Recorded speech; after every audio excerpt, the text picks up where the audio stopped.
let's get into it, man. It's our favorite part of the show as we get ready to wrap up our episode, Sweet 16 episode. We're at the segment for over and under reactions. Over and under reactions. So, who's first this week on their overreactions? Well, I'm not gonna lie. I'm going first because I'm ready for some sedatives, some counseling, because I'm definitely overreacted to that loss on Monday. Wow. Yeah. If that gets the sponsors for the show, you can start naming them, but don't name them until we get the sponsors, okay? Yeah. Okay. Chip, what about you, man? I'm probably right in line with E-Wash. I say based off the Coppin game, we gonna lose in the second round of the MEAC tournament. That's where I was. After I was like, oh, it's a wrap. Second round, we out. It's a wrap. Yeah. Well, I wish I could join you all in the hype train about losing, but because I know these games are practice. You know, like Allen Iverson said, we're talking about practice. We're talking about practice, not a game. You know, and where we are in the season, given the last two championship runs, we're actually pacing ahead of schedule. We are in search, though, and my overreaction is I still can't clearly tell you who my number 2 is for the men's team. I know Blake is the one that closes, and we still keep flirting with, I believe Cameron Shockley-Okeke is emerging as a possible a Robin to the Batman, so to speak. I know Doc is a scorer as well, so I'm just nervous. My overreaction is that I can't clearly tell you who else we have to game plan for outside of Blake right now. So that's on the men's side.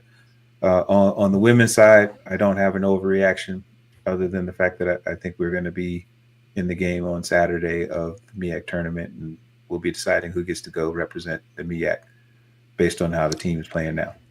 So that's my overreaction is we know we got to get through Norfolk, and we need to play and stop waiting on that. We just got to be able to play. So on the ladies' side, I think we're ready to go. We just got to get ready for the championship. I think my overreaction for the ladies, yeah, of course, like I said, we got to get through Norfolk. But once we do that, I see us as a 15 seed heading into the tournament. We got a strong non-conference record. I think that Army game is going to, play bode well. I see us as no more 16 seeds for the women this year. 15 seed for the tourney. Oh man, I appreciate that. And with the way things are going politically, I'm just hoping we can get in the tournament at all. Just saying. Right. Just saying.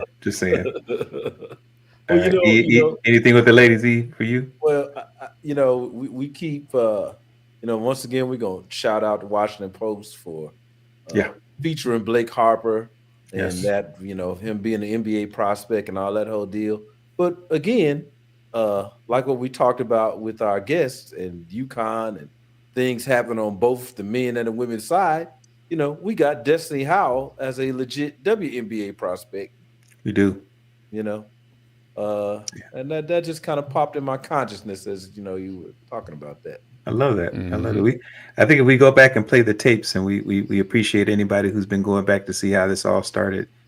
We did put Destiny Howell down as a potential WNBA prospect early on. So I appreciate you bringing that back, E. You brought that back to the forefront because now that we're getting close to the end of the season, I still think that's absolutely in play, at least an overseas path. She may not play in the WNBA because of the limited spots, what have you. But I think we have a few players that are going to make some time overseas potentially because we have that kind of talent on the men and women's side of the house. So underreactions. Any underreactions for this week, Sweet 16 episode? So here's my underreaction on the men's side. It's a kind of a combination analysis and underreaction. So I think, B, to your point, this is not that different than last year. Right. In terms of we had a very bumpy road, getting to the tournament. And so my underreaction kind of / analysis is as long as we have a Jordan Hairston type moment player will be all right in the tourney. And the three players, I don't know who it's going to be, but I think it's got to come from either Calvin Robbins, Jaren Johnson, or Anwar Gill. So they've been up and down, just like Jordan Harrison was up and down last year. They've been up and down this season, but I think the underreaction is KB will have them in ready to go. One of those three players will have a Jordan Harrison type experience in the tourney, and that'll lead us to the championship game. Wow. Well, I'm sure I'm going to butcher my underreaction, but I'll say that to say this.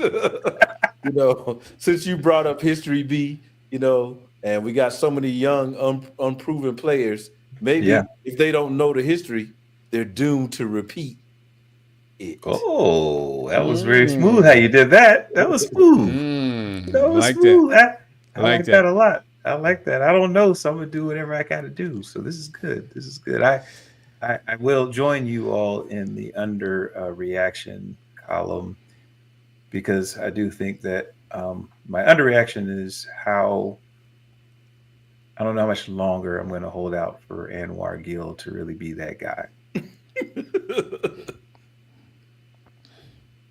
You know how you say you're not supposed to, you're not supposed to want more for somebody than they want for themselves. I'm just I hard, man. But I see it, right? So this isn't a diss by any stretch.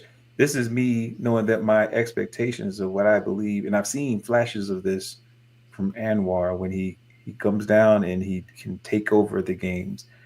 If you take out some of the fouls, he's not moving his feet as quickly, and maybe he's just reaching out too quickly, and sometimes he's getting a little too fast trying to get things going. But when you take away some of the turnovers and some of the challenges, just playing defense in a very tough league, when he turns it on, he's number two for me.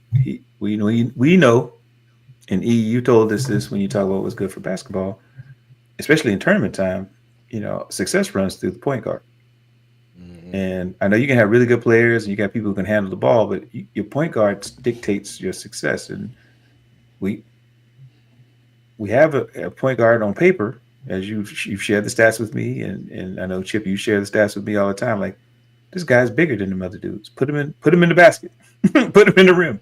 Like, hey, we need Anwar.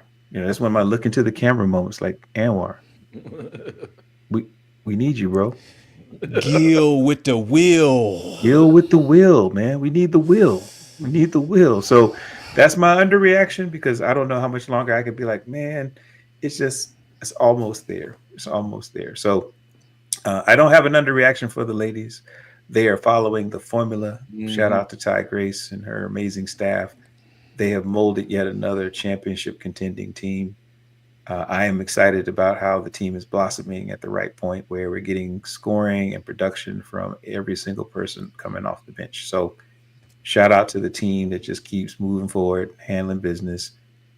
I hope that they can continue that path in the next few weeks. And again, we're setting up for about a week from tomorrow. They play Norfolk State, and that's to close out the regular season. So that could help us know how ready we are, or how much we should get excited about what we're going to see down in Norfolk for the tournament. So exciting times ahead. Exciting times ahead, man.